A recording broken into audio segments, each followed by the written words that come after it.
Well, there we are. And hello, ladies and gentlemen. Welcome to A Word's Worth with Green Irene and guests. Today, my guest is Cher Cunningham from Cher Cunningham Coaching. Thank you for having me back on the show. It's always a delight to be here with you. Today, you know what, we really want to talk about anxiety. And I know this really seems to be the subject because there's so many ways we can approach anxiety and there's different types of anxiety. Today, I really want to focus on techniques that we can use at home to deal with the own generalized anxiety that many of us are experiencing. One of the things I think we should probably start with is what exactly anxiety is or isn't. Well, that's kind of fun because we're going to make some assumptions and assumptions that work. There's truth and there's science, and then there's things that are truer than true. And the things that are truer than true are the assumptions that you make about things that actually work, whether you have facts to back them up or not. When someone believes in God and it makes their life work out wonderfully and it makes them feel connected and powerful and capable of serving and feeling rewarded, then it doesn't matter whether God's there or not. Their belief in God is truer than true. The same thing is true about anxiety. When we think about what will work for us, whether it makes sense or it doesn't make sense, some of these techniques are a little silly, and sometimes it brings silly in, and it helps a great deal. So anxiety isn't really an emotion. It is a triggered physiological response to a stimulus, whether that's a thought, something that you see outside of yourself. Your amygdala fires and you're thrown into your reptilian instinctive mind, the part of you that says stay alive. And that means you get to fight, flight, freeze, or appease.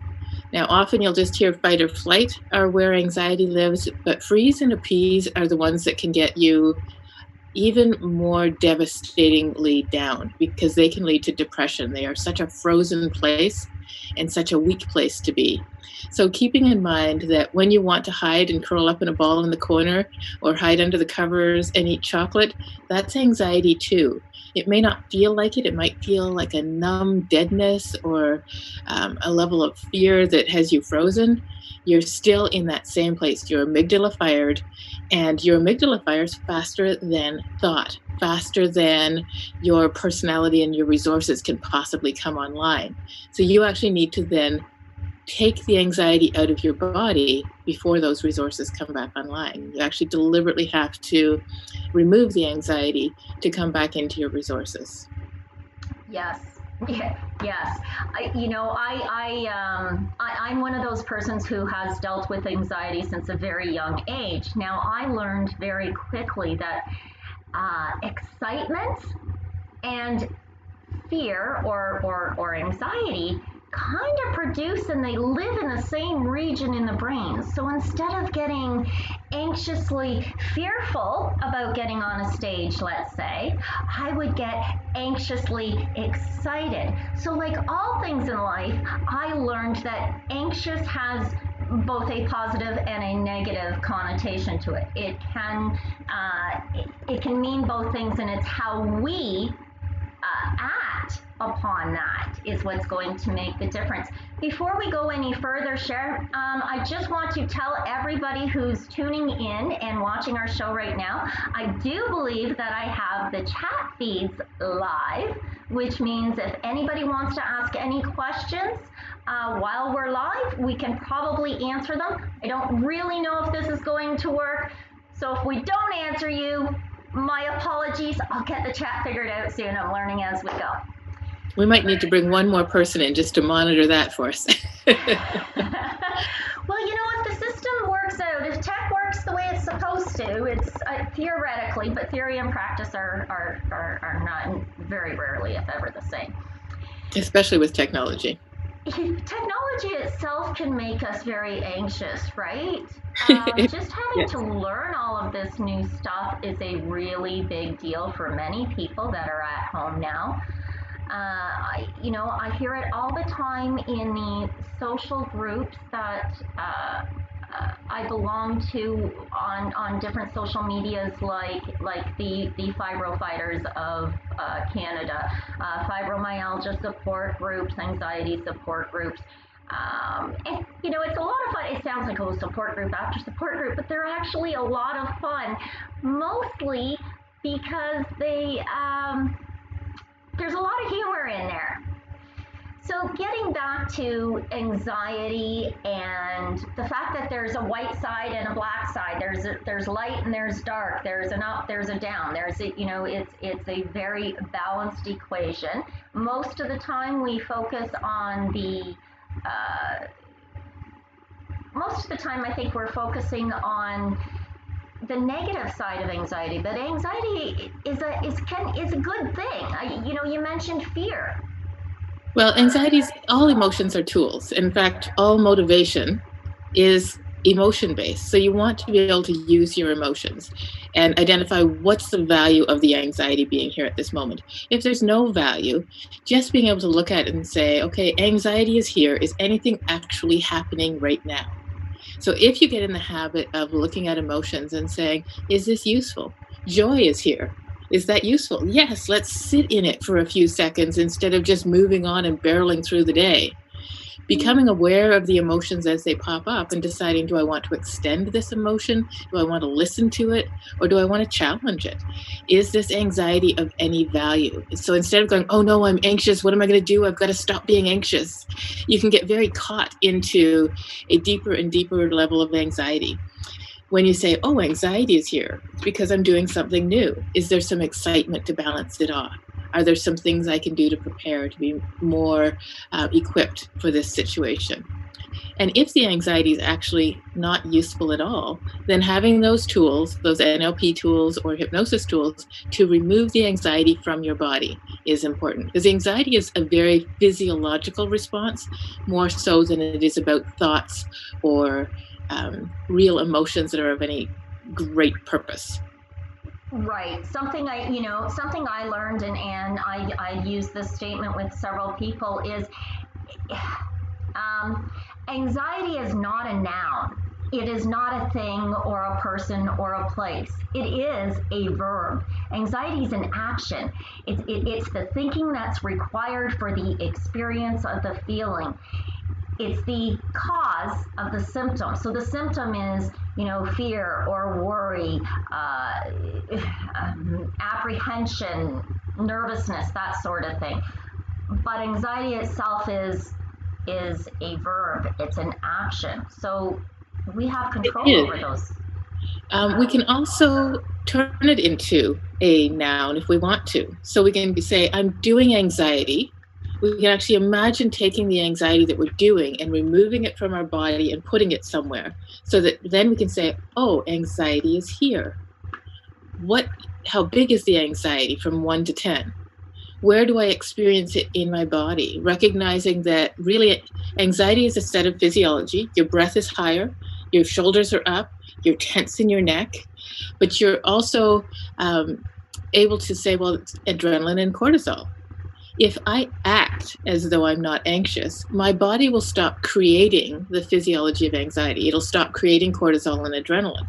So all I have to do is lower my shoulders, take a deep diaphragmatic breath, stimulate the vagus nerve, and then imagine myself as Wonder Woman and stand in the Wonder Woman pose, feeling a body of strength and power and confidence, my chest out, my shoulders down, the bracelets on, the lasso of truth at my waistband, and the whole sexy outfit on this 50-year-old body. I'm sorry. Yeah. But you imagine that for 60 seconds and your anxiety will reduce and your adrenaline and cortisol will measurably reduce. That's step one.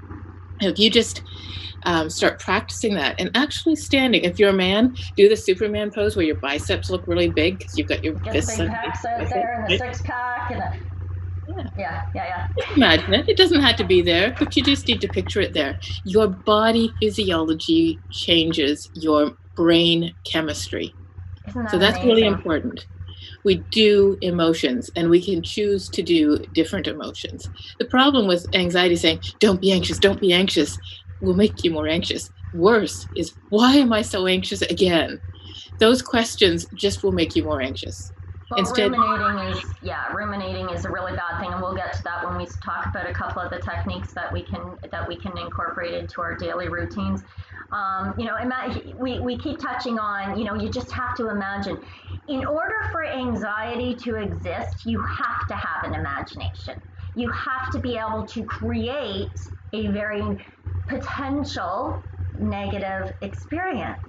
So well, situational anxiety, where you're thinking about something that's coming up, you have to imagine it. If it's just that constant, life is tough when you are isolating and you see something, somebody walks close to your house and you aren't used to that right now.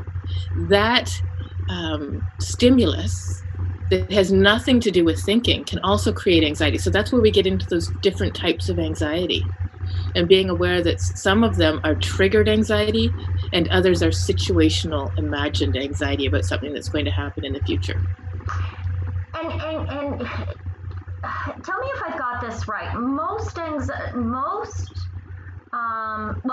the anxieties are attached to some form of disorder. So, panic disorder,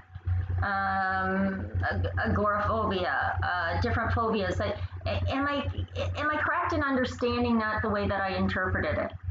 Anxiety is normal, and it's built into our reptilian brain to keep us alive.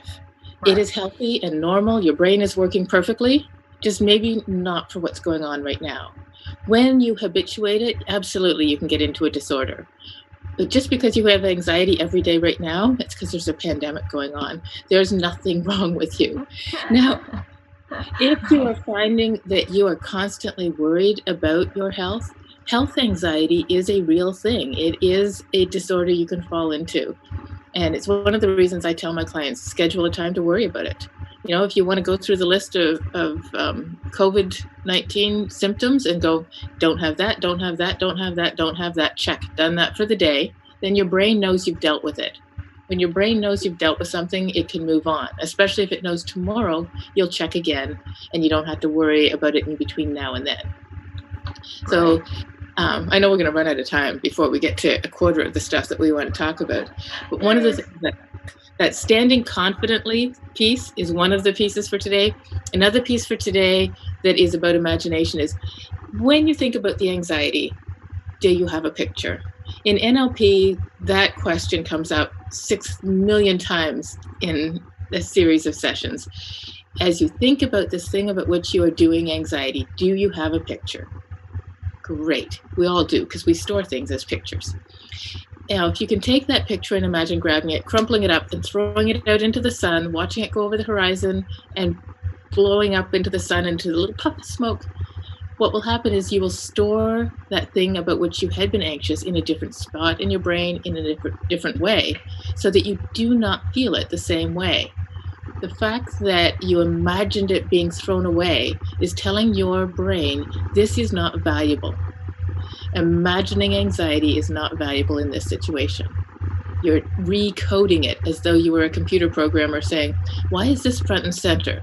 Let's move it way back into some side, if this, then that, and if not that. Instead of getting into the loop of worry, it now becomes if my body temperature is over 100 degrees and I'm getting out of breath walking to the refrigerator, then run this anxiety program, otherwise ignore.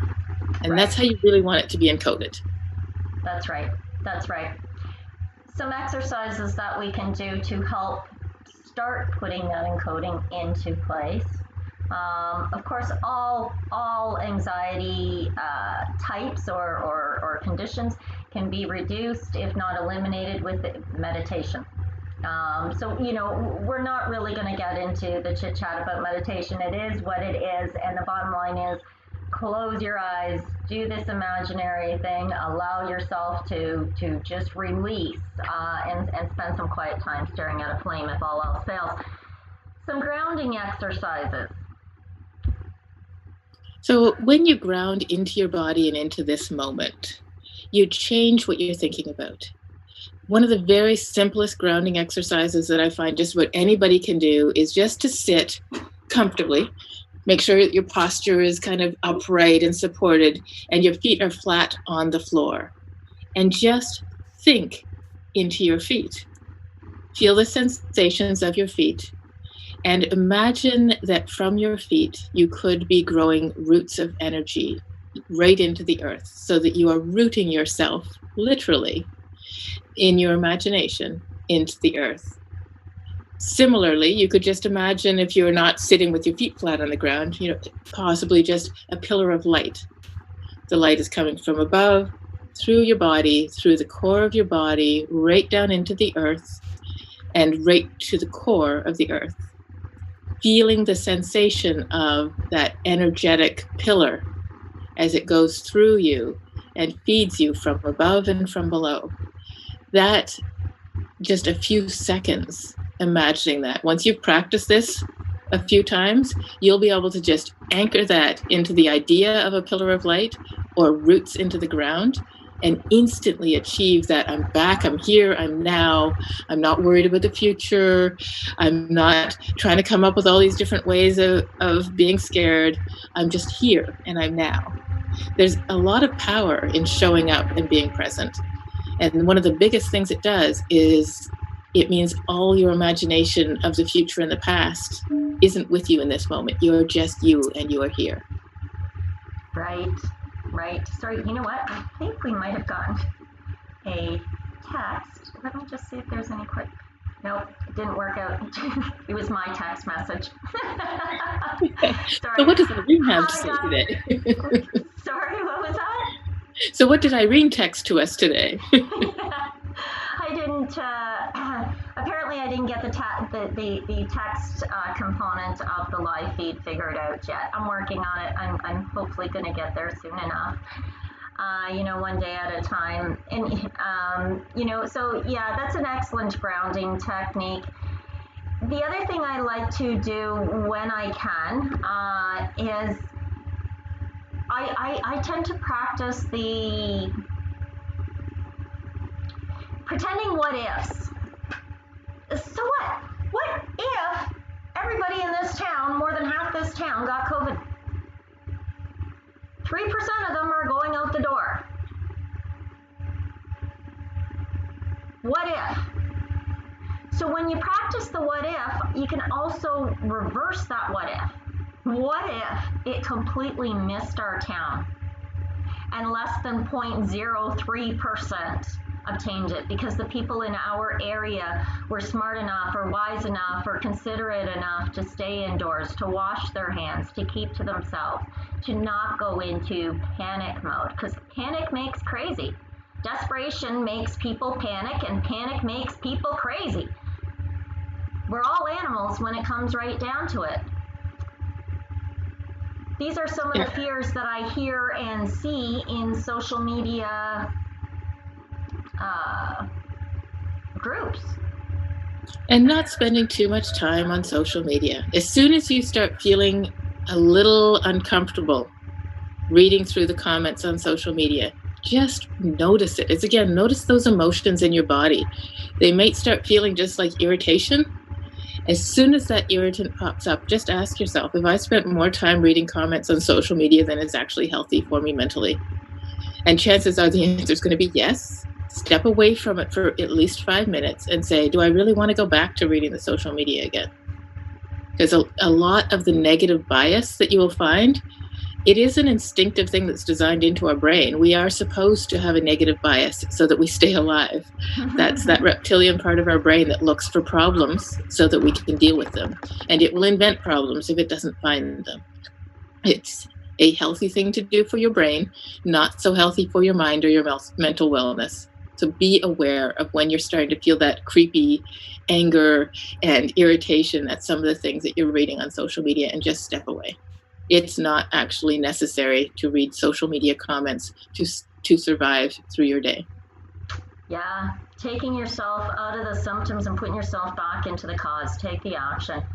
And I guess the other thing, and it's something we'll go into detail about here, is I know timeline is very, very effective for tricking the brain, for lack of a better term, in order to deal more effectively with things that typically would induce an anxious thinking.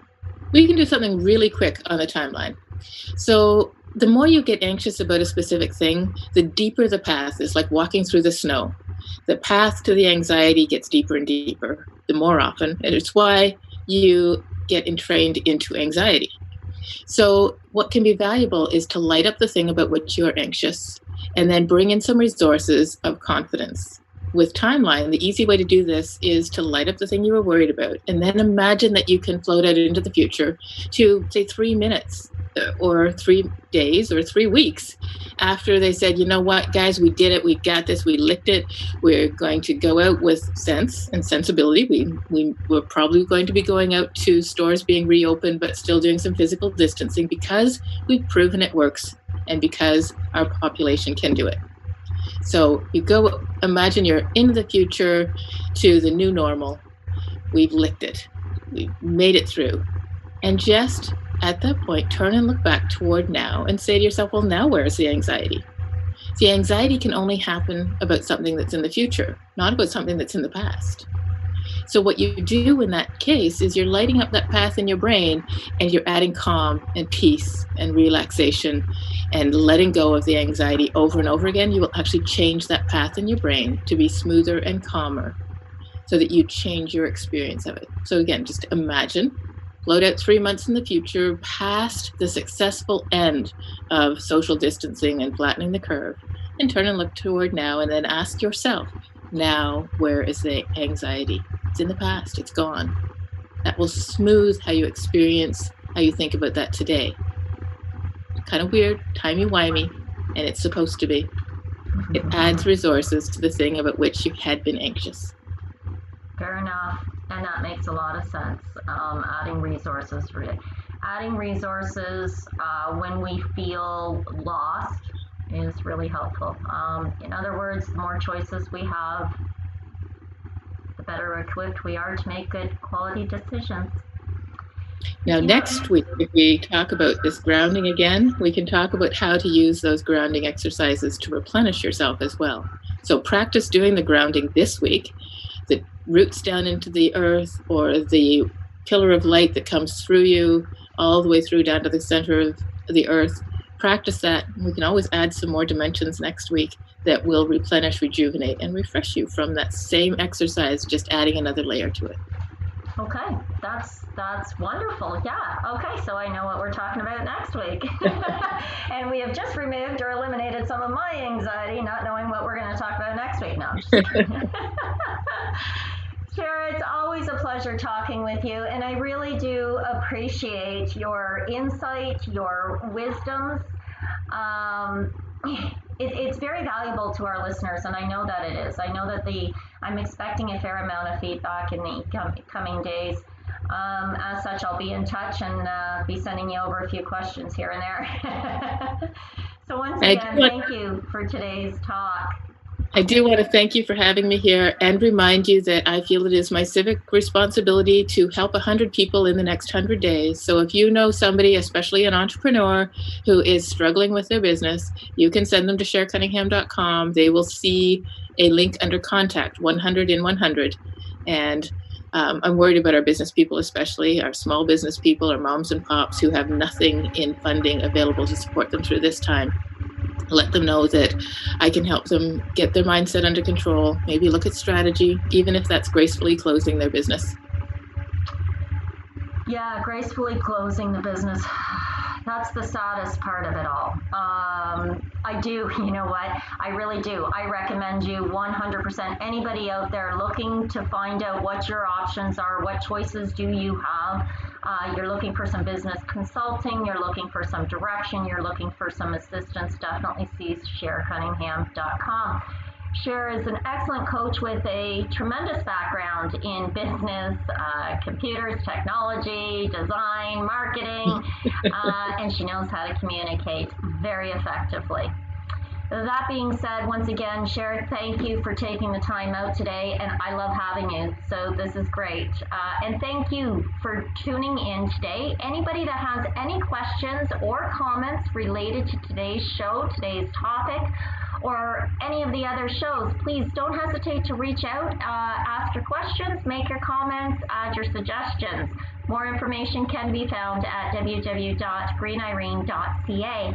On that note, I am Green Irene, and that was a word's worth with Cher Cunningham about anxiety, NLP, hypnosis, retraining the brain.